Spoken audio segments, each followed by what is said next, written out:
The fourth season of Netflix's animated puberty comedy Big Mouth is a significant improvement on the character and thematic work of a show that has gone somewhat underappreciated. Not so much by the mainstream press, which has been relatively kind to it, as by YouTube and YouTube reviewers. If you just search Big Mouth on YouTube, you'll find no shortage of critics just slamming this series. I'm not here to try and convert the die-hard enemies of the show, but if you like the show, you'll definitely like Season 4. It's not a significant departure from the niche the show has carved out for itself, a niche large enough that the show has become so popular that a spin-off is going to be premiering relatively soon, or at least it was supposed to before everything went haywire because of the COVID-19 pandemic.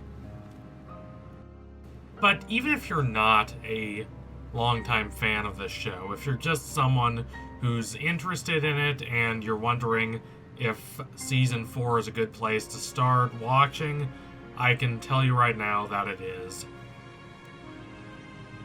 I'd like to encourage you to jump in, especially if you're nervous because of the negative buzz this show has received on a lot of corners of the internet.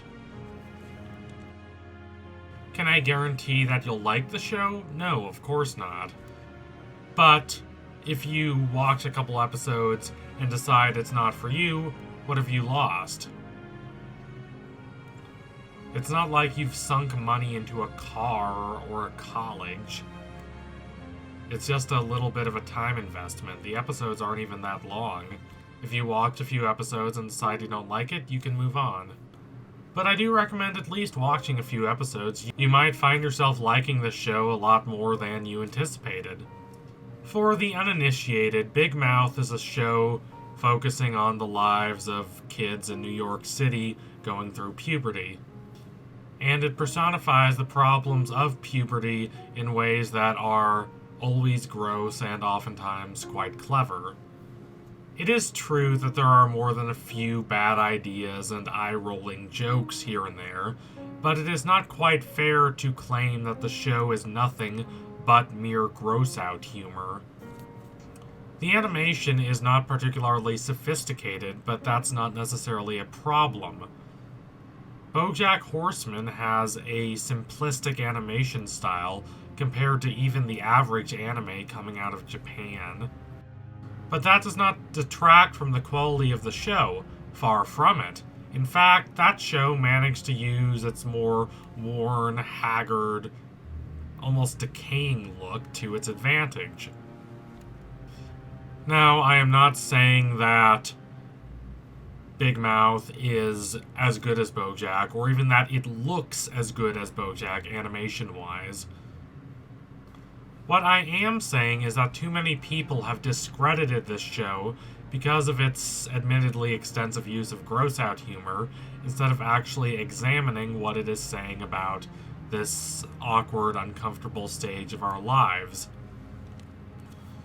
As the characters get older, the show is becoming, I don't necessarily want to say more sophisticated, but certainly more complex. You can really see that in Season 4. The cast of Nick, Andrew, Jesse, and Missy have become more than just the broadly sketched stereotypes they were at the start of the series. They are real people with real actual problems. I never expected to become invested in these characters, but as I paused my viewing of Season 4, I stopped and realized that I was actually getting quite invested in them. That doesn't sound like a lot, but it puts it a mark above a lot of these shows in the so-called adult animation subgenre. Now, this is not to say these characters are as well developed as the characters in the all-time best animated shows. Avatar: The Last Airbender, this is not. BoJack Horseman, this is not. One of the show's creators and showrunners was a writer for Family Guy beforehand, and you can kind of tell. It has that same glossy, jokesy, broad comedic sheen that can infuriate so many people. That's not completely a bad thing, but it does mean the characters are more props for jokes than living, breathing human beings, and some of these jokes are rather bad and threadbare. Still, I would not say the comparison to the justly maligned Family Guy is completely fair. For one, the jokes in Season 4 of Big Mouth are significantly funnier than the jokes in Family Guy ever were. Though the show has a tendency to be rather hit and miss when it comes to humor, in this season the humor is more direct and more focused. It's not like I laughed at every joke, but I at least understood what they were consistently going for, which is more than I can say of a lot of past seasons of this show. Also, the characterization is sincere, which is more than I could ever say for Family Guy. True, part of me wishes the characterization was more complex and involved and sophisticated, but you can tell that the writers, actors, and showrunners really care about these characters and the relationships between them. They're not just stock characters that you mock whenever the story invites you to mock them, like is the case with a lot of inferior animated shows like Family Guy. There's real pathos, or at least attempted pathos, in a lot of these characters' stories. True, the hormone monsters that aid the kids are more like caricatures, very broad caricatures, than real people. They exist so you can bask in the glow of big personalities and the celebrities, most notably Maya Rudolph, who provide these personalities. But these hormone monsters are the exceptions that prove the rule. If the show were only about these characters, I think it would be rather insufferable, which is why I'm a little concerned about the upcoming spin-off. It might make the old Pirates of the Caribbean mistake.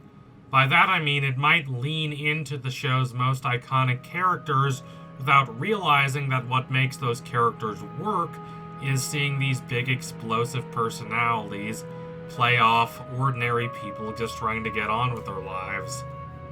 And the kids in Big Mouth are ordinary, at least by the standards of animated sitcoms.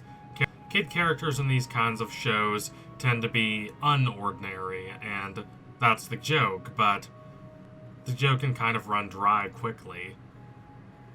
These kids are real, or at least real enough. They're clearly not going for 8th grade style verisimilitude here.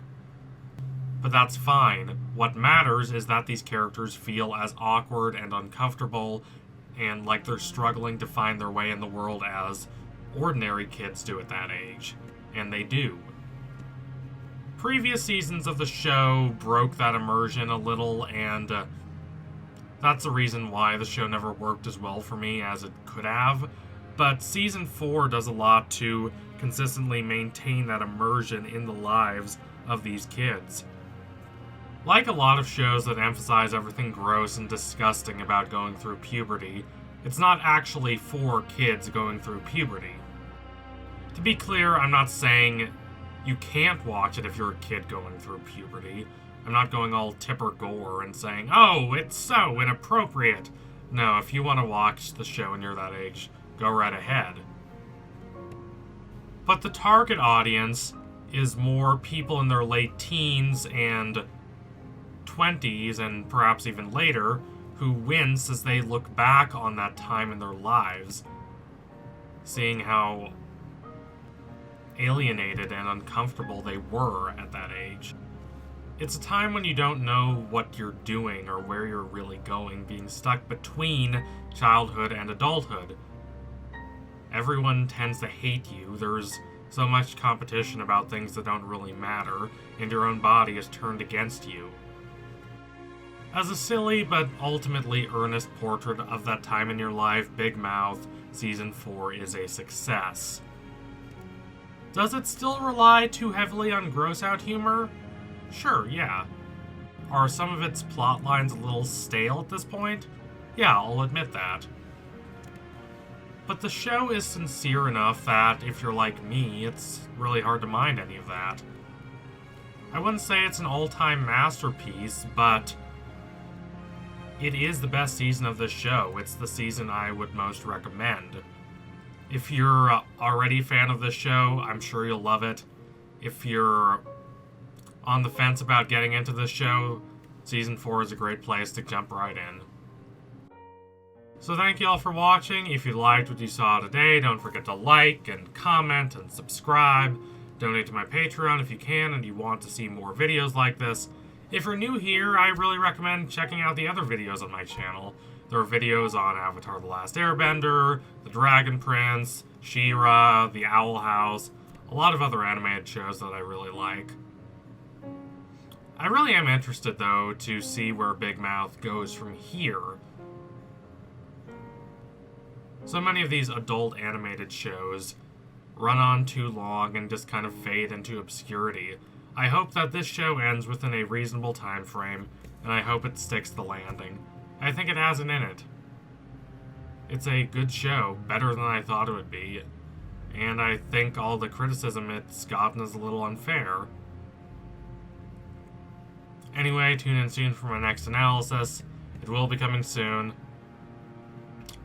Thank y'all again. Watch more cartoons. There's so many great shows out there. Adios, comrades.